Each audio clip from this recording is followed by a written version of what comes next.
Hi, you're on a rock, floating in space, surrounded by more rocks, and gas, and a bunch of nothing, mainly. Oh hey, look at that, the rocks are going around the gas. Hold on, what the heck is going on here? To understand, let's look at a little bit of physics. Wait, did I say a little bit? To find out what kind of magic this is, we'll have to go back in time. Okay, not that far. Stop. Yeah, that's perfect. This is Gravity Guy, but most people call him Isaac Newton. One important thing he said is that force equals mass times acceleration. Now, what do all these words even mean? Force is a push or pull on something in a certain direction. Mass tells you how much of something there is, and it's also a measure of inertia, but we'll get to that later. And acceleration is the derivative of velocity with respect to time, but that's too many big words for my taste, so let's just say it's how fast your velocity is changing. The key takeaway is that if you apply a force to a fixed mass, you get a predictable amount of acceleration. If you know all the forces acting on a basketball midair, you can predict with 100% certainty if the ball will go in the hoop or your neighbor's windshield. Whoa, did an apple just fall on my head? Yes, Newton, it did. Yeah, that must have happened for a reason, said Newton, as he discovered that two masses attract one another, making the apple fall. Yes, even you, no matter how ugly you think you are, attract pretty much the whole universe at least a little bit. Hey, can you put that on paper? Yup, said Newton, who gave us the law of universal gravitation. In other words, how much do bodies pull on each other given their mass and distance times a constant. Bigger mass, bigger pull. Bigger distance, smaller pull. Actually, a lot smaller pull. You see, as the distance increases, the force gets smaller by the square. That, my friends, is the inverse square law. Gravity is also the reason why planets in our solar system orbit the sun. They got their initial velocity when the solar system formed out of spinning gas, and since there's nothing in space to stop them from moving, they'll keep moving. Hey, that's Newton's first law. The sun is so massive that the force of gravity keeps pulling the planets towards the sun, but the planets are fast enough to essentially fall towards the sun but miss it, and this goes on forever, creating a round orbit. Actually, that's kind of a lie. Most orbits are not perfectly round, but more egg-shaped, and Pluto's orbit is just a complete mess, but you get the idea. In this case, the gravity is what we call a centripetal force. One thing many people confuse is mass and weight, and no, they're not the same. Mass tells you how much of this blob there is, and weight is the force of gravity the blob would feel. To make things clear, your mass would be the same on the Earth and on the Moon, but the weight you would perceive is different because the Moon has a weaker gravitational pull, meaning a weaker force acting on your mass. So really, you're not overweight, you're just on the wrong planet. Alright, enough about Newton, let's break some stuff. If you ever dropped your phone, it might look like this.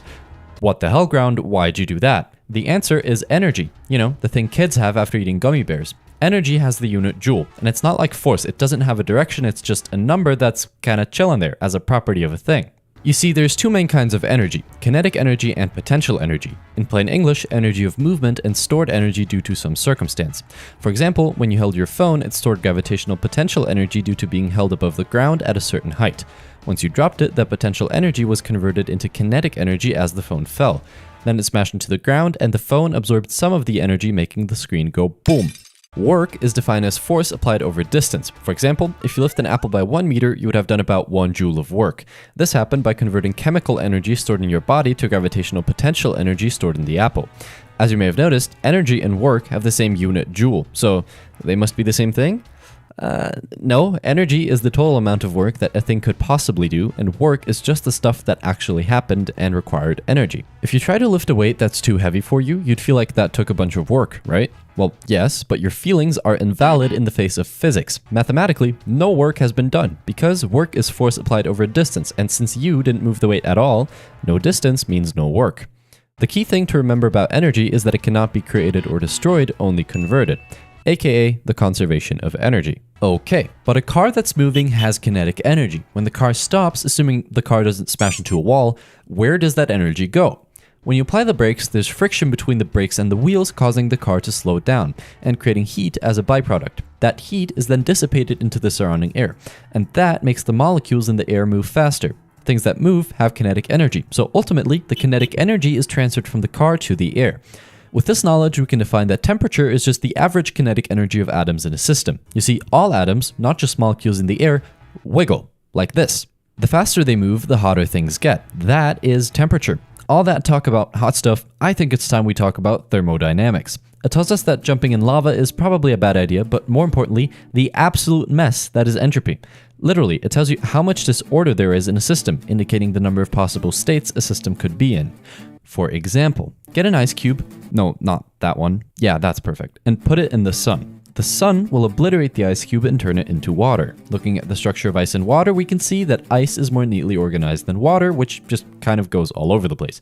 Also, the water could look like this, or even this, but the ice will always look a little something like this. In total, the system went from low entropy to high entropy, meaning more disorder and more possible microstates. This trend applies to everything. The whole universe is on an unstoppable path to higher entropy. It's also the reason why time seems to only go forwards. Practically, entropy tells us that some forms of energy are more useful for doing work than others. Burn some gasoline and your car will move, spitting out heat and gas. That heat and gas is pretty much gasoline, just in the form of higher entropy. And as you can imagine, this stuff won't really make your car move, and the gas won't spontaneously turn back into liquid gasoline, meaning the form of gasoline with lower entropy is more useful for doing work.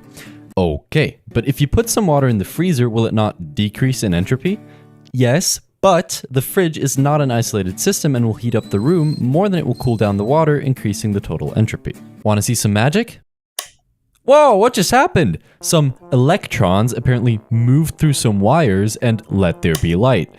What is going on here? Objects have a fancy something called a charge. It can be positive or negative, or if you have the same amount of both, an object is neutral. Electrons have a single negative charge. The flow of electrons is called electric current. To describe it, we use three parameters: current, voltage, and resistance. Current is the amount of electrons passing through a wire in a given amount of time. Voltage is what pushes the electrons to move, but simply put, it's a difference in electric potential, so you can imagine it as a slope that goes from high potential to low potential, where the flow of current goes downhill. And resistance is pretty self-explanatory. This is Coulomb's law. Wait a minute, this is just Newton's law of gravitation in disguise. This tells us that electric charges attract each other in a similar way masses do. Opposites want to cuddle, while like charges literally couldn't think of a more disgusting thing than to be with one another. These four equations explain pretty much all of electromagnetism, but don't be scared just because they look scary. I mean, yeah, they do, but it's simpler than it seems at first. The first one states that if there is an electric charge, there will be an electric field, or this big E, emerging from it. Add another and you have an electrostatic field. These lines tell us in which direction a charged particle would feel a force at any given point. The second one tells us the same for magnetic fields, and even though electric charges are cool and can be alone, magnetic poles are not. They're very lonely, and there will always be a north pole together with a south pole, and a single pole can never be alone. Okay, now here's where things get kinda freaky. You know how electric charges only act on other charges and magnets only affect other magnets? Well, that's only true if they're not moving. The third and fourth Maxwell equations tell us that a moving magnet creates an electric field and a moving charge or electric field creates a magnetic field. One consequence of this is that current can seemingly come out of nowhere by moving a magnet next to a conductor. The moving magnet creates an electric field which makes the electrons inside the conductor go crazy. That is called induction. In other words, electric and magnetic fields are so tightly linked that they are two parts of the same bigger thing. Let's say we have a charge. Since it doesn't move, it has a static electric field. If we accelerate the charge, there will be a magnetic field around it.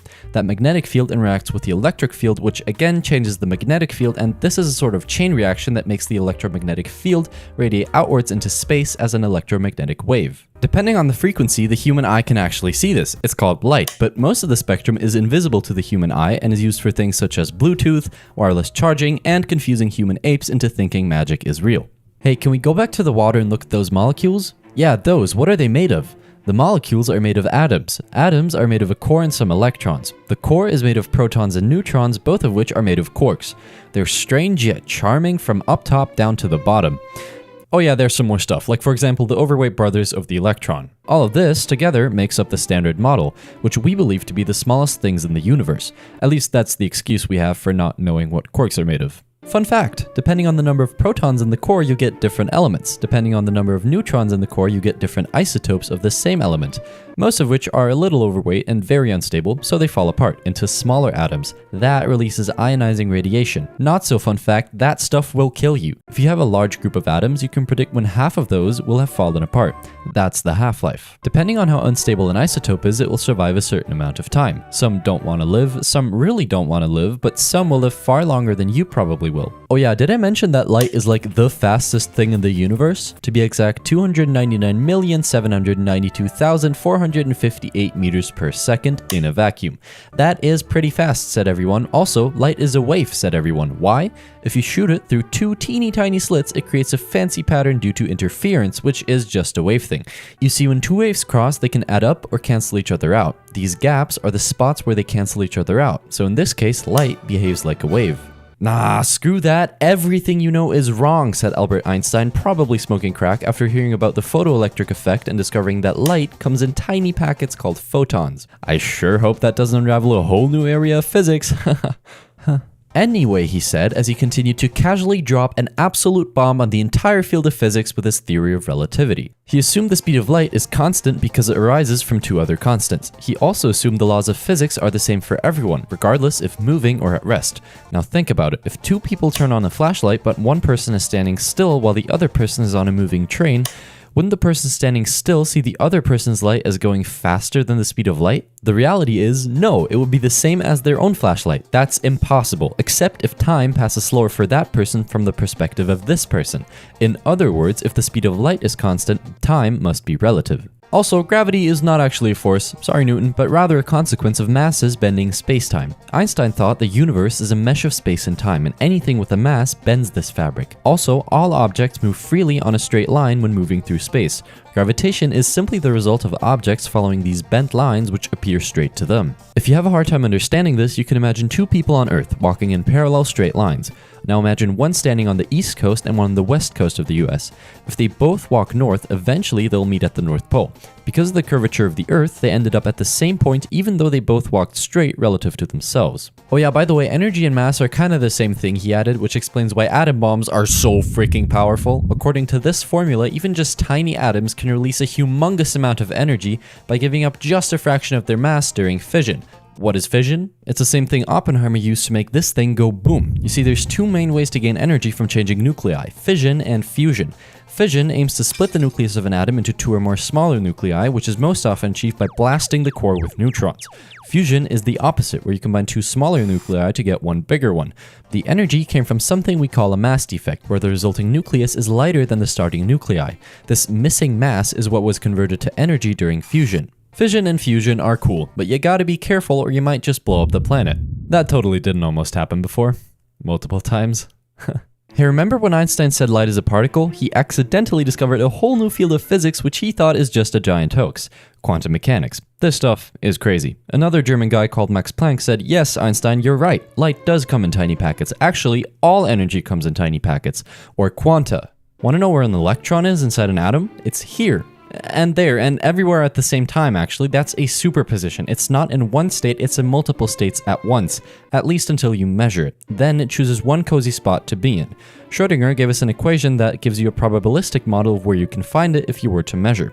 You can imagine this as a cloud, and the denser it is, the more likely it is for an electron to be there. But still, where exactly it will end up once you measure it is random. Speaking of observing particles, they're also super sensitive about their private data. Look at these two images of a flying ball. In one, you can clearly see where the ball is, but not in which direction it's moving, and in the other, you can see where it's moving and approximately how fast, but not where exactly it is at the moment. That is essentially Heisenberg's uncertainty principle. You can never know both the exact position and the exact speed of a quantum particle at the same time. Okay, let's recap. A small thing can be a particle and a wave at the same time, and when we try to look at them, weird stuff happens. But you know what? It gets even weirder. Think back to the double slit experiment. We know that a light beam acts as a bunch of waves and we get interference. But here's the weird thing. Even if you send individual photons after sending enough of them and detecting where they end up, you get interference. Like, how can that be? What did a single particle interfere with? Well, we think it interfered with itself because it acted as a wave and went through both slits at the same time. That's a superposition. Okay, well, let's just measure which slit it goes through. Yeah, that's not gonna happen. Once you start measuring which slit the photon goes through, it stops acting like a wave and the interference pattern disappears, as every particle chooses just one of the slits to go through. Sounds kinda suspicious to me. Anyways, all this knowledge is going to cost you one subscribe and a thumbs up. Thank you very much. And you can decide if maybe you'd want to tip with a comment, perhaps?